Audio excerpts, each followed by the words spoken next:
Assalamualaikum warahmatullahi wabarakatuh. Perkenalkan, dengan saya Arif Nurdiansyah. Saya dari kelas IF 701. Pada kesempatan ini saya akan presentasikan sebuah tugas UTS dari mata kuliah Metodologi Penelitian Teknologi Informasi. Langsung saja kita masuk ke dalam judul penelitian. Jadi judul yang saya gunakan yaitu metode pemantauan keamanan jaringan real time menggunakan IDS berbasis web untuk meningkatkan deteksi ancaman pada sistem jaringan perusahaan. Selanjutnya penjelasan ringkas dari aspek-aspek berikut. Yang pertama, metode usulan berorientasi pada problem solving.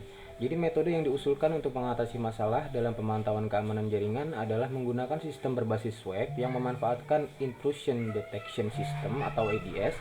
Jadi IDS ini bertujuan untuk mendeteksi serangan atau potensi ancaman yang mungkin tidak terdeteksi oleh sistem keamanan tradisional seperti firewall.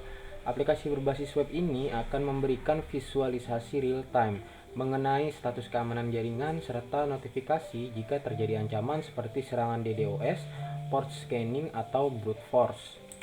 Selanjutnya, sistem yang sedang berjalan. Jadi sistem yang sedang berjalan umumnya mengandalkan firewall dan antivirus untuk melindungi jaringan dari ancaman luar. Namun, sistem-sistem tersebut terkadang tidak cukup efektif dalam mendeteksi ancaman yang lebih canggih, seperti serangan DDoS atau upaya penetrasi jaringan atau port scanning. Jadi selain itu, monitoring yang dilakukan cenderung bersifat pasif dan tidak memberikan respons atau tidak tindakan proaktif terhadap potensi ancaman. Selanjutnya, capaian dan tujuan peningkatan performa. Jadi tujuan utama dari implementasi metode ini adalah untuk meningkatkan kemampuan deteksi ancaman secara real time dengan menggunakan Intrusion Detection System atau IDS berbasis web yang dapat menyediakan notifikasi dan laporan real time mengenai potensi ancaman. Yang kedua, mengurangi downtime atau kerusakan yang disebabkan serangan cyber. Selanjutnya, memberikan analisis dan rekomendasi terkait ancaman yang terdeteksi. Yang terakhir, meningkatkan performa dalam hal respons keamanan jaringan dibandingkan dengan sistem yang hanya mengandalkan firewall atau antivirus. Selanjutnya, kita masuk ke dalam proses identifikasi masalah. Jadi, yang pertama memunculkan pertanyaan riset why and how pada sistem yang berjalan. Jadi, why, mengapa sistem keamanan jaringan yang ada saat ini tidak cukup efektif untuk mendeteksi ancaman cyber secara real time? Jadi, apakah ada kelemahan dalam cara kerja sistem monitoring yang sudah ada? Jadi bagaimana cara kerja sistem keamanan yang ada dalam mendeteksi ancaman? Dan mengapa ancaman seperti DDoS atau port scanning bisa lolos dari deteksi? Selanjutnya, cara menggunakan pendekatan teori atau metode yang ada untuk menjelaskan cara kerja sistem yang berjalan. Nah, jadi sistem yang berjalan saat ini umumnya menggunakan perangkat keamanan dasar seperti firewall, antivirus, dan network address translation atau NAT untuk mencegah serangan eksternal dan mengelola lalu lintas jaringan. Namun, pendekatan ini memiliki keterbatasan dalam mendeteksi ancaman yang lebih canggih seperti Distributed Denial of Service atau DDoS atau port scanning yang tidak selalu memicu alarm pada firewall tradisional. Jadi yang pertama, teori keamanan jaringan. Dalam teori keamanan jaringan, penting untuk memanfaatkan berbagai metode pertahanan berlapis yang dikenal sebagai defense in depth. Sistem yang berjalan biasanya hanya mengandalkan satu lapisan keamanan seperti firewall. Jadi dalam pendekatan IDS, Intrusion Detection System, yang lebih efektif dalam mendeteksi ancaman canggih, trafik jaringan dianalisis untuk menemukan pola yang mencurigakan atau anomali yang seringkali tidak terdeteksi oleh sistem keamanan yang ada. Selanjutnya, untuk metode IDS, Intrusion Detection System, IDS bekerja dengan memantau dan menganalisis trafik jaringan secara terus-menerus. Jadi dua pendekatan utama IDS adalah yang pertama, signature based detection, mendeteksi ancaman dengan mencocokkan pola tertentu dalam trafik jaringan. Jadi misalnya tanda tangan serangan DDoS. Yang kedua, anomaly based detection, menganalisis perilaku jaringan yang berbeda dari pola normal dan mendeteksi anomali yang merupakan indikator adanya potensi ancaman baru. Jadi pendekatan ini mengungkapkan bahwa sistem yang berjalan saat ini tidak cukup menggunakan analisis anomali dan lebih mengandalkan aturan statis yang tidak dapat merespon ancaman baru secara dinamis. Selanjutnya, kita mengamati luaran sistem dalam bentuk data yang terukur. Jadi data terukur yang dihasilkan oleh sistem yang berjalan adalah log yang mencatat aktivitas lalu lintas jaringan dan status firewall. Tetapi log ini seringkali tidak cukup untuk mengidentifikasi serangan canggih atau anomali yang lebih subtil. Beberapa data terukur yang bisa diamati adalah yang pertama, tingkat trafik yang meningkatkan secara tiba-tiba.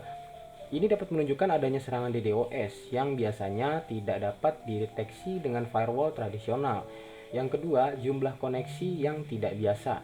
Koneksi yang berlebihan ke satu port atau dari alamat IP yang tidak dikenal bisa menunjukkan adanya port scanning atau serangan brute force. Selanjutnya, log dari sistem IDS atau IPS. Jadi jika digunakan, sistem IDS atau IPS akan memberikan data yang lebih terukur seperti jenis serangan yang terdeteksi dan lokasi serangan tersebut. Jadi meskipun sistem yang ada menghasilkan data ini, seringkali data tersebut tidak dianalisis secara efektif atau tidak ada mekanisme untuk merespons ancaman secara otomatis. Lalu selanjutnya kita akan masuk ke parameter kinerja sistem dalam bentuk luaran. Jadi parameter kinerja sistem yang ada bisa dilihat dari beberapa aspek berikut. Yang pertama, false positif, alarm palsu. Jumlah alarm palsu yang dihasilkan oleh sistem, banyaknya alarm palsu menunjukkan bahwa sistem tidak cukup akurat dalam mendeteksi ancaman yang sebenarnya. Yang kedua, false negatif, kegagalan deteksi. Jadi ancaman yang tidak terdeteksi oleh sistem keamanan yang ada, ini adalah indikator utama masalah pada sistem yang berjalan, menunjukkan ketidakmampuan untuk mendeteksi ancaman yang lebih canggih. Selanjutnya, waktu respon terhadap ancaman. Waktu yang diperlukan untuk sistem respon ancaman yang terdeteksi, sistem yang memiliki waktu respon yang lama menunjukkan kelemahan dalam mitigasi ancaman. Selanjutnya, jumlah serangan yang teridentifikasi. Jadi sistem yang tidak dapat mengidentifikasi serangan dengan baik menunjukkan bahwa sistem tersebut tidak efektif dalam melaksanakan deteksi dan mitigasi. Selanjutnya kita mengamati adanya kelemahan dari cara kerja sistem yang diindikasikan oleh luaran performansi. Jadi kelemahan sistem yang ada dapat terlihat melalui indikator berikut. Yang pertama, ketidakmampuan untuk mendeteksi serangan canggih. Jadi misalnya serangan DDoS atau port scanning yang tidak tercatat dengan baik dalam sistem. Yang kedua, terlalu banyak alarm palsu. Sistem menghasilkan terlalu banyak alarm palsu yang dapat membebani tim keamanan dan mengurangi efisiensi. Selanjutnya, terlambatnya waktu respons. Jadi waktu yang dibutuhkan untuk mendeteksi dan merespon ancaman bisa sangat lama, mengingat ancaman seringkali memerlukan reaksi yang lebih cepat. Selanjutnya, kurangnya analisis mendalam. Sistem tidak memberikan analisis yang mendalam terhadap potensi ancaman atau solusi untuk memitigasi masalah yang ditemukan. Jadi keberadaan kelemahan ini mengindikasikan bahwa sistem keamanan saat ini belum cukup efektif dalam menghadapi serangan yang lebih kompleks dan tidak dapat memberikan respon yang cepat dan tepat. Selanjutnya kita masuk ke dalam mengajukan dugaan adanya kekurangan cara kerja sistem pada unit atau bagian tertentu. Jadi berdasarkan pengamatan terhadap iuran performansi, dapat diajukan dugaan bahwa kelemahan terdapat pada bagian berikut. Yang pertama, sistem pemantauan trafik jaringan. Jadi pemantauan trafik yang sudah ada saat ini tidak mampu mendeteksi anomali yang lebih halus, seperti pola serangan DDoS yang sangat tersembunyi atau port scanning yang dilakukan dalam waktu singkat dan tersembunyi. Selanjutnya, proses notifikasi dan respon. Jadi waktu untuk mengirimkan notifikasi atau mengambil tindakan terhadap ancaman sangat lambat sehingga memungkinkan kerusakan lebih lanjut pada jaringan. Yang terakhir, analisis laporan yang terbatas. Sistem tidak menyediakan analisis yang mendalam atau rekomendasi terkait mitigasi ancaman yang ditemukan. Jadi hanya memberikan laporan dasar tanpa saran atau perbaikan. Selanjutnya, indikator atau parameter atau ukuran dari munculnya masalah pada existing system. Jadi indikator utama dari masalah pada sistem yang ada dapat dilihat dari yang pertama, tingkat keakuratan deteksi. Jika sistem memiliki tingkat false positif atau false negatif yang tinggi, ini menunjukkan bahwa sistem tidak cukup efektif dalam mendeteksi ancaman yang relevan. Yang kedua, respon yang lambat. Jadi waktu yang dibutuhkan untuk sistem merespon ancaman yang terdeteksi sangat penting.